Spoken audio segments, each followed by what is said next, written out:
김성환의 시사야에서 챙겨가세요. 하루를 마무리하는 시간 꺼내보는 당신의 지식 창고. KBS 1라디오 김성환의 시사야.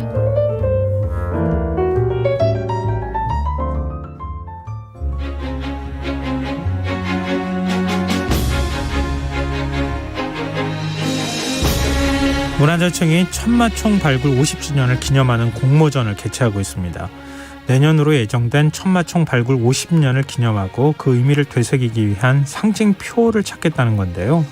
흔적의 역사, 오늘은 천마총 발굴이 우리 고고학사에서 갖는 의미를 살펴보고 신라의 임금 또는 왕족의 무덤에 말의 이름을 붙일 수밖에 없었던 사연은 무엇이었는지 얘기 나눠보도록 하겠습니다. 늘 함께해 주시는 분이죠. 경향신문 이기환 히스토리텔러 나와 계십니다. 안녕하세요. 안녕하세요.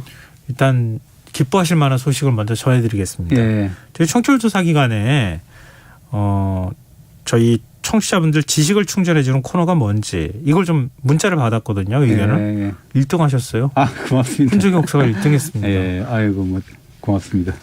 그게 다예요. 소감이. 더 소감을 좀 길게 얘기해 주셔야죠. 너무 감격해갖고 뭐라고 말할 수 있는 얘기가 아닌 것 같아요. 그런데 청취자분들이 이렇게 역사에 관심 많다는 거 알고 계셨어요? 예, 뭐 역사에 관심이 많죠. 그러니까 외우는 거는 뭐 피곤해하지만 듣는 역사는 재밌잖아요. 그러니까 좀 그러네요. 그러니까 이야기를 이렇게 풀어주는 역사가 재밌기 때문에 그런 것 같습니다. 이게 뭐 오지선대왕으로 시험 보고 이러는 거는 재미없어도 머리 딱딱 아프죠. 예, 듣는 역사 시험 안 보니까는요. 그렇죠. 앞으로도 그런 스토리가 있는 역사 이야기 잘 좀 부탁드리겠습니다. 예. 자, 그럼 오늘 천마총 얘기로 들어가 볼까요? 네.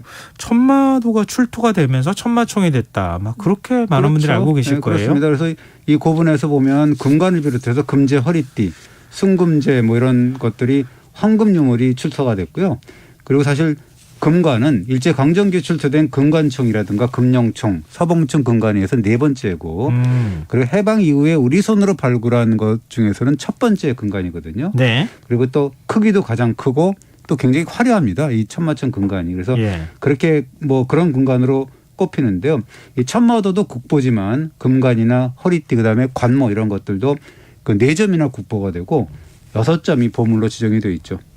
근데 뭐 신라 시대 금관하면 예. 전 세계에서 평가해 주잖아요. 그렇습니다. 근데 예. 왜 하필이면은 천마총이라고 이름을 줘요? 그러니까 말한테 좀 밀렸죠. 네. 그래서 어찌된 일인지 더듬어 보면 그 천마총의 예전 이름은 155분이었어요. 그러니까 일제강점기 때 그 지난번에 말씀드린 적이 있는데 조선 총독부가 이제 경주 일대 고분을 조사하면서 1번부터 155번까지 이제 번호를 붙였는데 155번이 마지막 이제 번호였죠.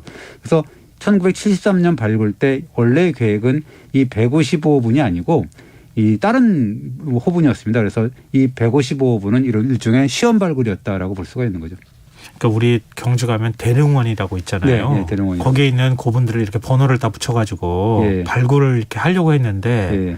더 큰 고분을 발굴하기 전에 예. 이걸 시험 발굴을 한번 먼저 해보자. 그렇습니다. 근데 거기에서 그냥 유물이 확 쏟아져 예, 나왔다는 그래서 거잖아요. 원래 그 박정희 대통령이 당시에 1971년에 경주를 불시에 방문합니다. 경주에 관심이 좀 많았던 것 같아요. 그래서 경주 개발 관광 개발 계획을 세워보라고 이제 경제 수석한테 지시를 하는데 예. 그렇게 마련한 계획 중에 눈에 띄는 항목이 뭐냐면 예. 경주에서 가장 규모가 큰 98호분이 있습니다. 황남대층이라고 하는데 예. 표지박 형태로 해서 두 개가 이렇게 있는 쌍분인데요. 예. 이 높이가 한 23m 정도 되고 하부 길이가 80m에서 120m 사이니까 굉장히 크죠. 예. 그걸 이제 발굴 조사한 뒤에 그 내부를 관광 자원으로 공개하겠다라는 내용이었는데요. 그런데 당시에 그 고고학계 수준으로 보면 예. 그렇게 큰 신라 무덤을 발굴할 엄두를 내질 못했어요. 그런 고분을 발굴해 본 적이 없었어요. 예, 없었죠. 그때는. 너무 크니까 예. 이거는 부담스럽다 그래서 그 옆에 있는 155분을 시험 발굴한 뒤에 뭐 그것을 통해서 경험을 축적을 하고 그러고 나서 이제 98호분 즉 황남대층이라고 나중에 이름 붙었는데 그 고분을 조사한다라는 방침을 세운 거죠. 근데 먼저 시험 발굴한다고 예. 거기서 발굴을 했는데 대박이 소위 터진 거잖아요. 그렇습니다. 사실은 그 기대는 컸어요. 왜냐하면 155분도 높이가 한 12.7m가 되고 밑지름이 47m 정도 됐기 때문에 예. 이른바 그 왕릉급 무덤이었고 그다음에 돌무지 덧날 무덤이기 때문에 늘 말씀드리지만 돌이 이렇게 막 무너져 내리기 때문에 도굴이 어렵거든요. 그래서 도굴이 안 된 무덤이었다라고 볼 수가 있고 그래서 금관총이라든가 금룡총이라든가 서봉총처럼 뭐 좀 비슷해요. 조금 크다고 볼 수가 있는데 거기처럼 금관은 나오겠지라고 이제 기대를 하고 있었는데 과연 무덤 주인공이 착용한 그 상태로 해서 금관과 금관모, 금팔찌, 금반지, 금허리띠 등이 이제 계속 출토가 되었는데요. 네. 그래서 발굴단에서는 이 짜릿한 흥분감도 물론 있었지만 네. 그보다는 뭔가 좀 올 것이 왔구나라는 느낌, 뭐 그런 정도의 반응이었다라고 하는데 그 주인공의 머리맡에 따로 이게 뭐 놓아둔 그 괴짝이 있었거든요. 네. 부장용 용품 괴짝이라고 하는 건데 네. 그거를 발굴하면서 뭔가 이제 거기 보니까 심상치 않은 유물이 보이더라라고 한 거죠. 그게 천마도였던 거예요? 처음에는 보이진 않았어요. 근데 이제 네. 상자 안에 뒤섞여 있던 천조각, 그다음에 나무 썩은 그런 그 물질들을 제거했을 때 뜻밖의 물체가 모습을 드러냈는데 말 안장 위에 가지런히 놓은 두 장의 말 다래가 보였습니다. 대나무로 짠 이렇게 삿자리에 더 씌운 금동판 말다래 두 장이었습니다. 말다래는 어떤 데 쓰는 겁니까? 그 말 안장이 이렇게 있잖아요. 예. 이게 그 보면 양쪽에 배 아래로 말의 배 아래로 늘어뜨린 부속구가 있습니다. 왜냐하면 말이 달릴 때 진액이나 이런 것이 이제 기수의 가랭이에 튀는 것을 막아주는 그런 역할도 하고 기수의 발길질에 말이 타격을 입고 놀라는 것도 막아주기 위해서 이렇게 양쪽으로 이렇게 느리는 뭐 우리 그런 이제 의자 예. 같은 게 있는데 의자 밑에 깐 이렇게 그렇죠. 덮개처럼 그런 길게 거죠. 늘어뜨린 예. 양탄자 선 같이 같은 거 생긴 이런 거예요. 거를 예. 그래서 이제 그 발굴단에서는 대나무 삿자리에 더 씌운 금동판 말다래에 천마가 새겨져 있었는데 예. 그 사실은 그때는 깨닫지 못했어요. 뭔가 문양이 보이기는 조금 보였는데 예. 그것이 이제 햇빛을 표현한 일종의 일광무늬 같은 걸로 알았고요. 그 당시에 또 대나무로 만든 그런 금동판 이런 것들이 되게 심하게 부식이 돼가지고 예. 바삭바삭 부서져 있었거든요. 그래서 판별할 수가 없었고 이 문양은 훗날에 보존 처리 과정에서 천마의 목덜미 갈기로 확인이 됐죠.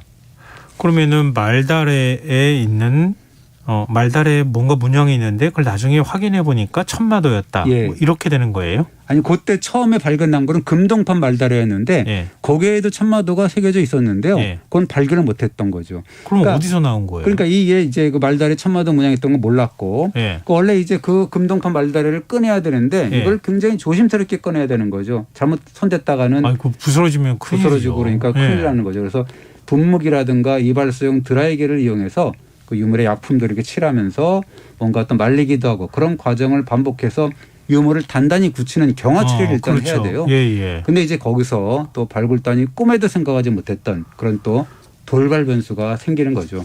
어떤 게요? 그러니까 경화 처리를 끝낸 아까 얘기했던 금동판 말다래를 살짝 들어 올렸거든요. 네. 들어 올렸는데 그 밑에서 또 하나의 물체가 살짝 보인 거예요. 어. 그것이 그 유명한 자작나무 껍질로 만든 그런 말다래 그림이었다라는 거죠.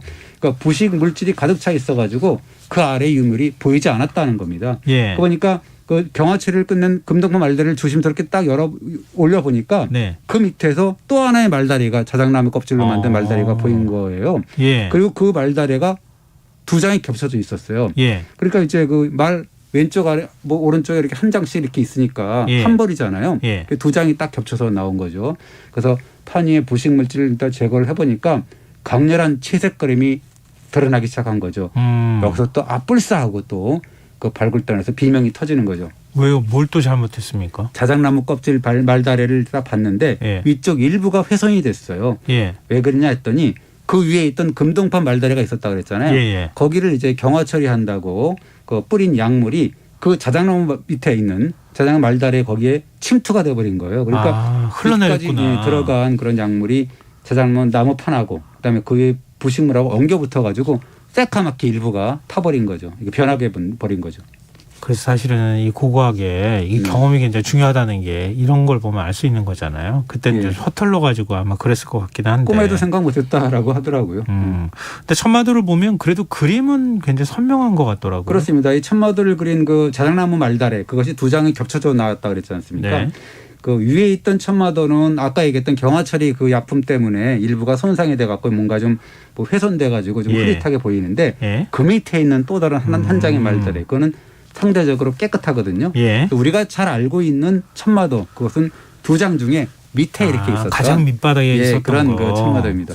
아, 그래도 천만다행이네요. 예. 그러니까 2장 아니었다면 뭐 어떻게 될 뻔했어요. 문양도 그러니까요. 제대로 확인 못했을 뻔했잖아요. 이렇게 뭐 자작나무 말다리가 이제 한 벌이었는데 2장이었잖아요. 예. 그 뭐 이렇게 그 자작나무 껍질 여러 장을 여러 겹으로 이렇게 겹쳐서 바느질 해가지고 그 내부를 빗살 무늬로 이렇게 누볐는데요. 바느질로.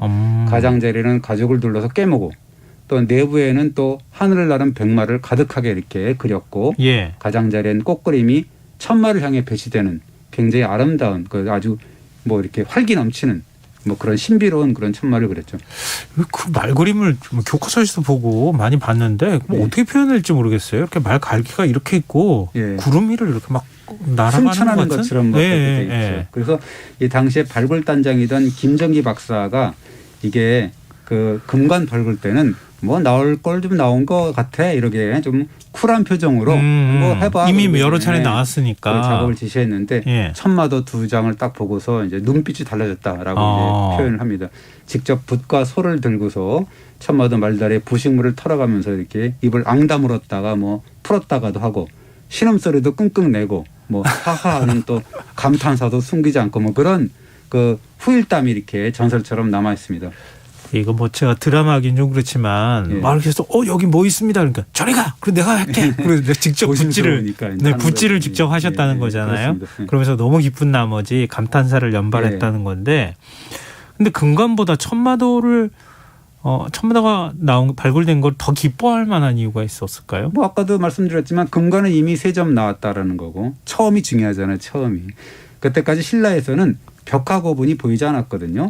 뭐 그런 가운데 신라의 회화 수준을 알 수 있는 그림이 처음 나왔기 때문에 흥분한 거고요. 아, 신라시대 그림이 처음이었구나. 예, 그렇습니다. 그래서 네. 그 천마총에서 요 후속 발굴에서 또 그 상서로운 새 그림인 서조도 그다음에 말탄 인물을 그린 기마 인물도가를 그린 그 채색판이 나왔는데요. 네. 굉장히 아름답습니다. 그런 것들이 후속 발굴에서 나왔습니다. 그래서 이런 그 천마도에서 어떤 그 화려한 채색 그림이 이런 천마도도 나오고 아까 얘기했던 그런 서조도도 나오고 그래서 여러 확인되면서 계속 이제 기쁨이 배가가 되었고 그러면서 이제 김정기 발굴단장이 기회 있을 때마다 아 이거는 나와서는 안 될 그 게 나왔어. 그건 천마도가 나와서는 안 될 게 나왔어. 이렇게 그 입버릇처럼 말을 했다라고 합니다. 아니 나와서 굉장히 기뻐하셨다 그러면서 왜 나와서는 안 될 게 나왔다 그래요? 사실 그 아까도 말씀드렸지만 자작나무 껍질로 만든 말다래 이것이 땅속에서 무려 1500년을 이제 그 묻혀 있었던 네, 거지 그쵸. 않습니까?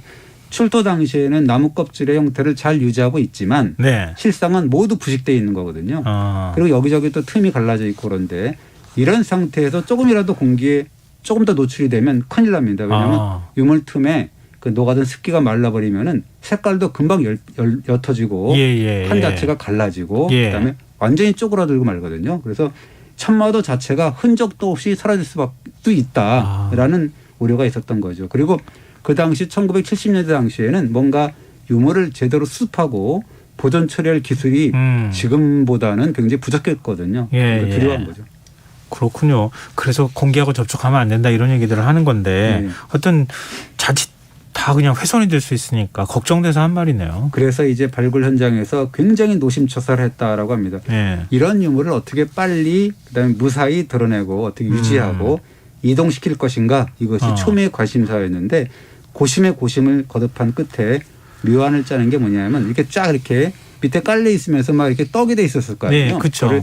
얇고 긴 대칼, 그다음에 적당히 자른 함석판 이런 걸로 하고 그다음에 캔트지 그것도 안 돼가지고 캔트지 빳빳한 종이 이걸로 살살살살 이렇게 그 들어 올렸다라고 합니다. 2장이 겹쳐 있으니까 그걸 쫙 가운데 집어넣고 하나하나 이렇게 들어오라고 하는데요. 그것도 수평을 잡아야 되잖아요. 구령에 맞춰서 이렇게 쫙 하나씩 대여섯 명이 이렇게 그 뭉쳐가지고 조심스럽게 옮겼다라고 하는데요. 한 사람이라도 균형을 이루면 와르르 이제 무너질 판이었죠.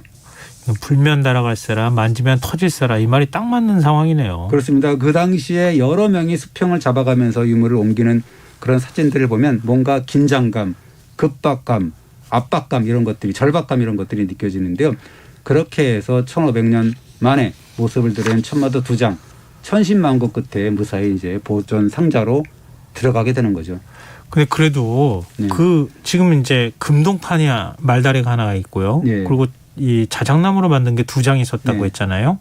그러면은 천마총에 묻어둔 말다리는 총 3장이 되는 거예요? 3점이 되는 거예요? 이게 그 말다리 자체는요. 주인공 머리맡에 놓인 아까 했던 부장품 괴짝이라고 했잖아요. 예.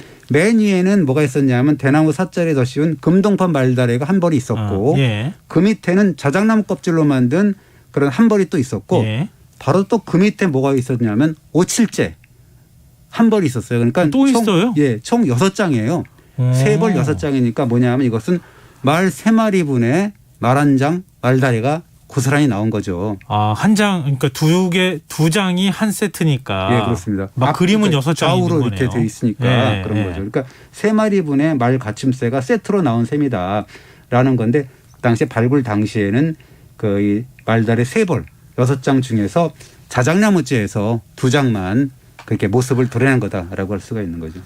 뭐 이런 유물이 처음 나왔으니까 얼마나 세상이 떠들썩했겠어요. 그렇습니다. 그래서 1971년에 2년 전에 유명한 사건이 있었잖아요.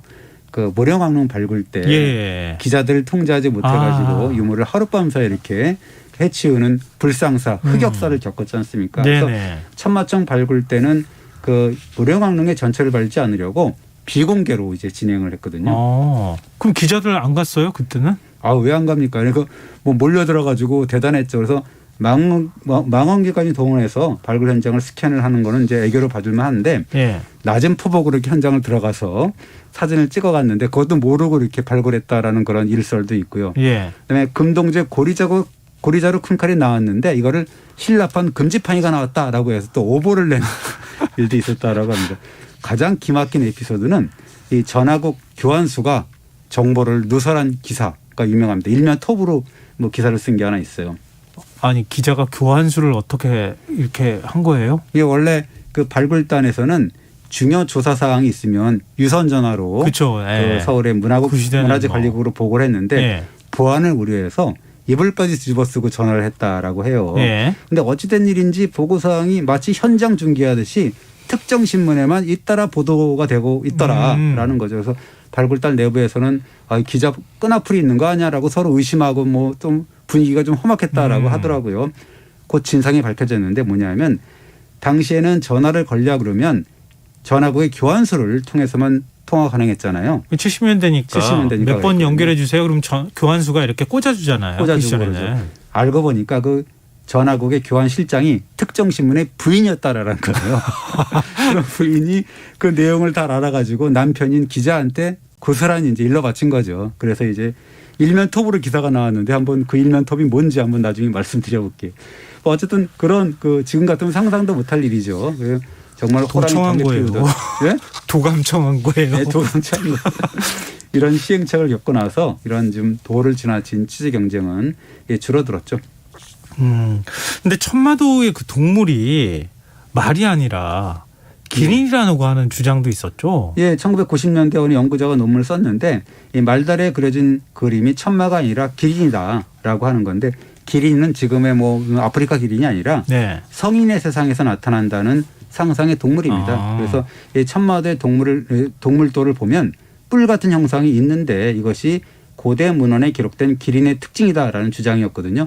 실제로 2009년에 국립박물관이 고화질로 찍은 천마도 사진을 보면 뭔가 머리 위에 반달 문양이 이렇게 보여요. 네. 그래서 이것을 뿔로 확신하는 그런 학계 분위기가 있어가지고 이 기린설이 굉장히 폭넓게 학계에서 지지를 얻기도 했습니다. 그럼 천마총이 아니라 기린총이다. 예, 그렇습니다. 그런데 이제 2014년이죠. 그때 국립경주박물관이 천마총 발굴 40주년 특별전을 준비하면서 분석 결과를 냈는데 예. 아까 얘기했던 그 1973년에 발굴된 대나무째 금동판, 예. 금동판 말다래를 현미경으로 관찰해 보니까 예. 거기에 이제 보니까 그 금동판을 오리고 붙여서 만든 천마 그림을 확인한 거죠. 아, 그렇군요. 그랬더니 그러면은 궁금한 게 아까 6점이라고 그랬잖아요. 거기에 모두 다 천마도가 그려져 있는 겁니까? 그러니까는요. 그것이 아마도 6점 모두에서 그려졌을 가능성이 있지만 지금까지는 자작나무 2점하고 네. 그 2014년에 그 나중에 봤다는 그런 한 점만 있잖아요. 그 3점은 6점 중에 3점은 발견이 된 거고 네. 나머지 3점은 이 보존 처리가 잘 뭐 굉장히 훼손이 심해가지고 아직 발견을 못한 거거든요. 예. 그래서 보존 처리 기술이 좀 제대로 되면 혹시나 또 예. 볼 수 있지 않을까라는 생각이 되는 거고 지금까지 분석 결과를 종합해 보면 그리고 금령청이라는 데서도 하나 있었어요. 근데 그것을 그래요? 처음에는 금동판 장식이다 했는데 나중에 보니까 그것도 말다래에 새겨진 천마도더라라는 게 또 뒤늦게 밝혀져서 네. 지금까지 신라 고분에서 발견된 천마도는 천마총의 3점하고 예. 금령총의 1점하고 해서 모두 4점이다라는 것이 이제 지금까지는 밝혀져 있는 셈이죠. 뭐 유물에 뭐 엑스레이 나중에 이제 검사해 보거나 이러면 또 새로운 게 발견이 되고 하는 거니까요. 네. 근데 그러면은 기린총이 아니라 천마총이 맞긴 맞는 거네요. 근데 어쨌든 간에 그 기린총 설도 유효합니다. 유효한데 지금은 근데 이제 경주박물관에서 보면 그거는 기린총보다는 천마다라는 거고 그게 뿔처럼 보이는 것은 이렇게 말 상투, 말의 그 갈기 묶음이다라고 이제 얘기를 하게 되는 거죠. 그러니까 뭐 기본적으로는 천마도든 아니든 간에 뭐 상상의 동물이라는 건 똑같지 않습니까? 그렇네요. 뭐 네. 상스러운 동물이다라는 같기 때문에 천마도든 기린이든 그렇게 큰 구별을 지을 필요가 있냐라는 생각은 듭니다. 네. 그 천마총이 왜 천마총인지 거기에는 게 그림이 기린이 아니라 왜 말이었는지 이런 것까지 들으니까 굉장히 재밌네요. 하여튼 새로운 걸 배웠습니다. 흔적의 역사 지금까지 경향신문 이기환 히스토리텔러였습니다. 고맙습니다. 감사합니다. 김성환의 시사요. 오늘 순서 여기서 마치겠습니다. 모바일 쿠폰 당첨자는 홈페이지 공지사항에서 확인하실 수 있습니다. 편안한 밤 되십시오.